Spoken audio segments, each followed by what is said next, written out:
On accueille eh bien, un macroniste, mais un macroniste libre, un macroniste sans attache réellement. Daniel Cohn-Bendit est notre invité parce qu'il publie ce livre sous l'écran Pont-la-Plage, foot et politique, mes deux passions, aux éditions Robert Laffont avec Patrick Lemoine.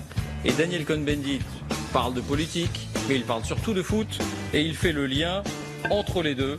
Et il fait le lien, Daniel Cohn-Bendit, bonsoir, soyez le bienvenu. Alors, c'est un peu, comment dire, l'évocation de votre vie à travers le football, à travers les émotions du football, et puis à travers ces ponts que vous faites effectivement entre la politique et le foot. En quoi sont-ils liés, le foot et la politique? Ils sont liés par ma personne. C'est-à-dire que quand je parle de deux passions, de mes passions, je dis même au détour d'une phrase, j'en ai une troisième, l'amour, mais c'est plus difficile comme ça à en parler, on verra avec le temps. Eh bien, d'abord, il y a une vérité. Par exemple, quand je raconte pourquoi je suis toujours contre l'Allemagne en football, c'est lié à l'histoire de mes parents, c'est lié que mes parents étaient des réfugiés alors que j'ai réglé les comptes avec l'Allemagne, que je vis en Allemagne, mais il reste une blessure prénatale qui fait que, en football, je suis toujours contre l'Allemagne. C'est irrationnel, des fois c'est bête et méchant, mais c'est comme ça. Alors, ce qui est irrationnel aussi, c'est votre comportement devant la télévision quand il y a un match de foot. Là, vous le dites carrément, j'ai honte de ces comportements irrationnels et vous donnez des précisions, je gueule, j'insulte, je tape du pied et vous dites le foot finalement ça réveille les questions bêtes de testostérone qu'il y a en nous. Alors quoi, c'est des comportements de beauf que vous avez devant le... Pourquoi de beauf? C'est des comportements, c'est des pulsions, c'est des fulgurances émotionnelles et c'est vrai que je me lâche comme tous les... j'ai joué depuis 70 jusqu'à l'âge de 70, je crois, j'avais 62 ans quand j'ai arrêté. Tous les samedis, on se retrouvait sur un terrain de football, les clairs contre les foncés, il n'y avait pas d'arbitre, il n'y avait pas de hors-jeu, on jouait 1h30, 2 heures, 2h30, on s'engueulait, on se lâchait, voilà. Et quand je regarde un match de football, je me lâche. Et vous assumez? Et j'assume complètement, mon fils se fout de ma gueule. Ça fait du bien. Ça fait du bien, voilà. Alors, c'est un pied de nez ce livre, évidemment. Pourquoi? Parce qu'on est au printemps 2018 et il y a 50 ans tout juste, il y avait mai 68 dont vous étiez un acteur. Et vous dites dans ce livre, dans le prologue, le lever de rideau, vous dites j'en ai marre de parler de mai 68. Pourquoi? Mais parce que j'ai fait ça pendant 49 ans. Et il y a 10 ans, j'ai même fait un livre, Forget 68, oublié. Je ne regrette rien. C'était un moment extraordinaire de ma vie. Mais ça me fait l'impression, je vous donne un exemple. Si en 68, vous étiez à la télévision, vous interviewez un poilu, et vous lui dites, mais alors en 68, qu'est-ce que ça a à voir avec 18? Et ça fait exactement 50 ans, 18-68. Il vous dit, mais ça va pas la tête, non? Je suis un poilu, aujourd'hui, en 2018, et on me dit, est-ce que c'est la même chose qu'il y a 50 ans? Mais la question est complètement idiote. Évidemment, c'est un monde différent. Si en 50 ans, le monde n'a pas changé, alors c'est que ça va mal. Le monde est différent, ça ne veut pas dire que ça va bien. Ça ne veut pas dire qu'il n'y ait pas d'inégalité, qu'il n'y ait pas d'injustice, qu'il n'y ait pas de problème.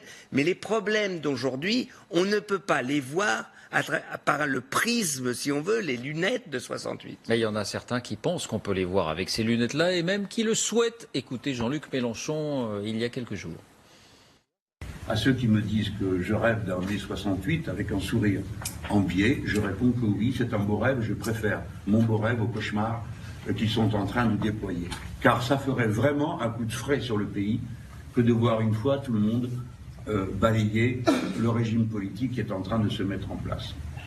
Écoutez, voilà, Jean-Luc Mélenchon qui soutient les mouvements dans les failles. Il a le droit et il rêve d'un mai 68.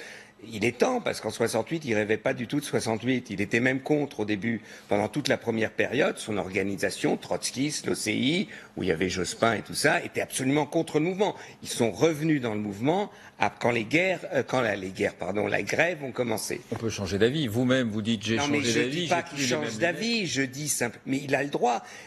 Jean-Luc Mélenchon est la personnalité la plus intelligente de la Terre. Donc s'il veut un mai 68 avec un sourire, je souhaite qu'il ait son 68 à lui, puis on verra ce que ça donne. Il y en a un autre qui a fait mai 68, qui est proche de Jean-Luc Mélenchon, c'est Gérard Miller, et dans son dernier livre, eh bien il dit moi, qui faisait mai 68, qui était Mao, je crois, à l'époque, il était maoïste. Mao, il était en 68, il était pour la révolution culturelle. Il disait que la Chine, c'est mieux que la France. S'il dit aujourd'hui qu'il a tout compris, mais Gérard Millet est l'homme le plus intelligent de la Terre.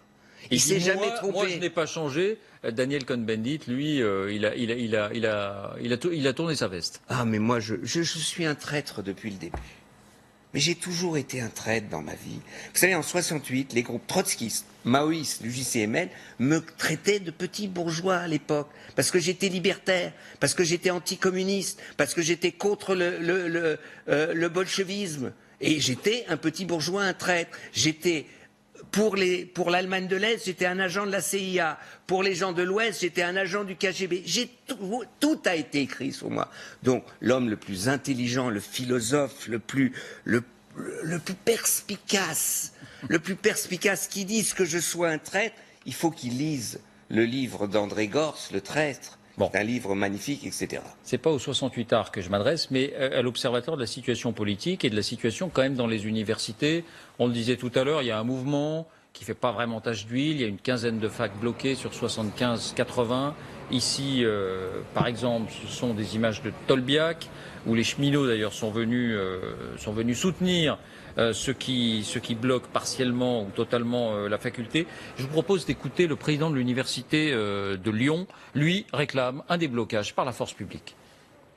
On peut être contre une réforme, et c'est tout à fait légitime, mais en même temps, on ne peut pas accepter que la violence s'exprime sur les campus universitaires. Et c'est pour ça que certains présidents ont recours à la force publique, parce qu'à un moment donné, il y a une difficulté en termes de sécurité sur les biens et les personnes, et c'est de la responsabilité des présidents que de faire respecter l'ordre public sur les campus.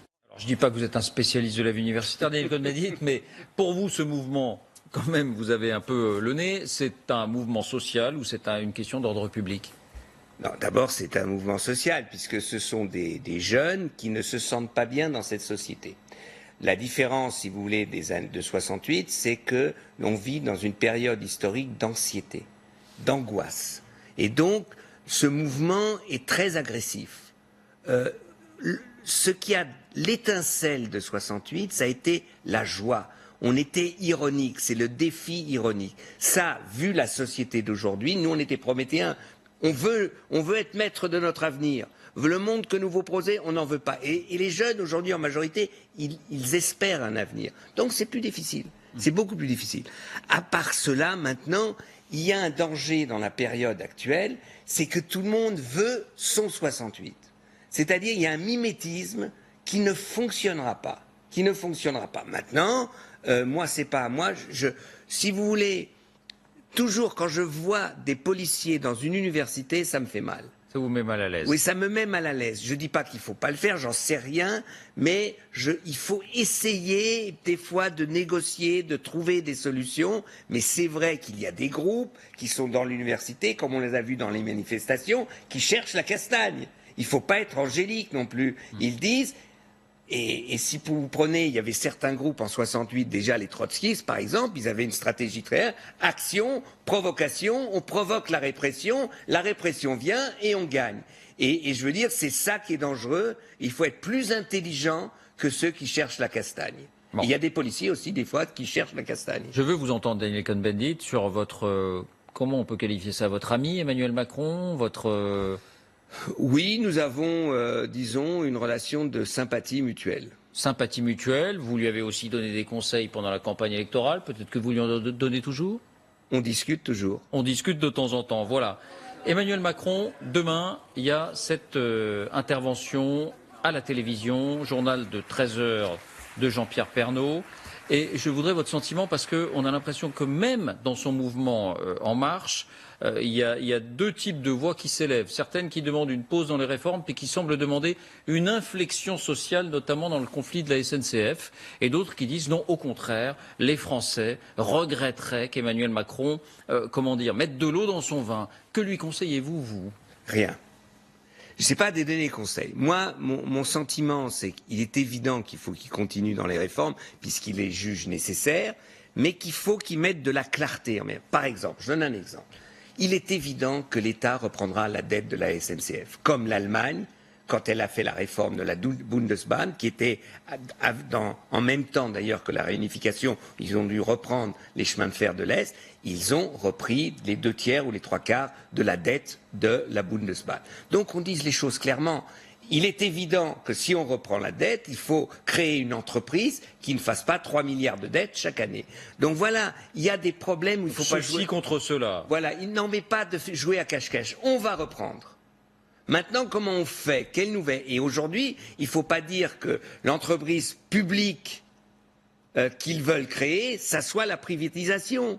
C'est pas vrai. On peut dire que est-ce que ça va fonctionner? On me dit la concurrence n'améliore. C'est pas vrai. La concurrence améliore parce que vous avez des projets de trajets, de trains qui en fait provoquent une amélioration générale. Vous pouvez le voir dans ce qui existe ici aujourd'hui. Donc il pourrait faire une annonce, enfin, pour vous, il pourrait faire une annonce sur la dette. Dire d'être de la clarté, de ne pas jouer à cache-cache, de dire ça, on sait qu'on va le faire, qu'on doit le faire, et voilà maintenant comment il faut évoluer. Il y a un problème, je peux vous dire, il y a un problème fondamental en France. C'est le rôle des corps intermédiaires. Et le problème, c'est qu'une partie des syndicats et le patronat ne jouent pas le jeu. Ils sont bornés dans la tête. Je dis, il y a 2 CGT en France. Il y a la CGT et il y a le patronat, qui est la CGT du libéralisme. Donc il faut essayer de dialoguer avec les syndicats réformistes. Voilà, et trouver des solutions avec les syndicats réformistes. Aurait-il pu battre Emmanuel Macron, François Hollande, s'il s'était présenté? Non mais c'est absolument ridicule cette histoire. Écoutez sa réponse hier soir aux 20h de France 2. J'aurais pu, mais je ne l'ai pas voulu. Parce que qu'est-ce que ça aurait donné? C'était pas moi qui aurais gagné, c'était pas lui qui aurait gagné. Et aujourd'hui, on aurait un président de la République qui mènerait une politique encore plus dure. On aurait ou eu l'extrême droite ou la droite dure. Qu'est-ce qui est absolument ridicule? Il aurait dit, mais non, ça se posait pas. Il n'aurait pas pu gagner, donc il ne s'est pas présenté, point barre. Et puis qu'est-ce que ça veut dire? Est-ce qu'il aurait pu battre? Alors il dit, j'aurais pu battre Macron, c'est-à-dire que c'est Fillon qui serait arrivé devant. Mais ça, il fait des plans sur la comète. De toute façon, cette interview, c'est quand même gonflé. Il dit, Macron m'a trahi. Mais enfin, qui a trahi Ségolène Royal quand elle était candidate? Qui n'a pas voulu? Moi, je sais, parce que j'étais dans le bureau de Hollande. Je lui ai proposé, après le premier tour, comment elle pouvait rabibocher Bayrou et Ségolène Royal. En 2007. Et je lui dis, voilà, Bayrou dit, mes 2 modèles, c'est Prodi et Delors. Eh bien, Delors appelle Prodi, dit, viens, et il appelle, et il met ensemble Bayrou, c'est ce que j'ai proposé, et Ségolène, et dit comment faire unité, voilà. Et qu'est-ce que vous avez répondu? Hollande, et Le Foll était dans le bureau, me dit très intéressant. Je suis sorti, et ben non, il n'en a rien fait. Pourquoi? Moi j'étais naïf. J'étais un naïf. Je croyais qu'il voulait vraiment que Ségolène Royal gagne. Mais il voulait tout, sauf que Ségolène Royal gagne, parce que lui, il voulait être candidat. Donc il faut arrêter. Quand on veut être candidat à la présidence de la République, on n'est pas un bisounours. Ça n'existe pas. Sinon, on ne gagne pas. Et vous savez, si Strauss-Kahn aurait pu être candidat, eh bien, ça aurait été une bagarre acharnée et ça n'aurait pas été feutré entre François Hollande et Strauss-Kahn. Le Foll était à côté de moi au Parlement européen. Le Foll me disait, Dany, ton Strauss-Kahn, on va le descendre. Il n'a aucune chance. Alors que Hollande était à 1% à l'époque. Donc, arrêtons ce genre. Et évidemment que Emmanuel Macron n'est pas un enfant de cœur. Et leur trahison, moi je peux continuer. Macron 1, c'est Macron, quand Valls enlève Macron 2 à Emmanuel Macron et qu'il impose le 49-3, est-ce que Hollande a fait un pas pour défendre Macron? Parce que c'est Macron qui aurait dû mener Macron. Il ne l'a pas fait. Donc lui aussi, il faut arrêter de dire « moi je suis l'innocent, j'étais le président solidaire ». Et le terrain économique qu'il a préparé, l'embellie économique qu'il aurait préparé Emmanuel Macron?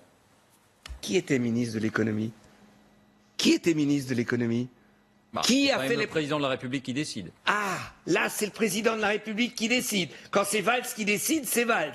Non mais arrêtez, le président Emmanuel Macron a porté avec... Alors on est pour ou on est contre?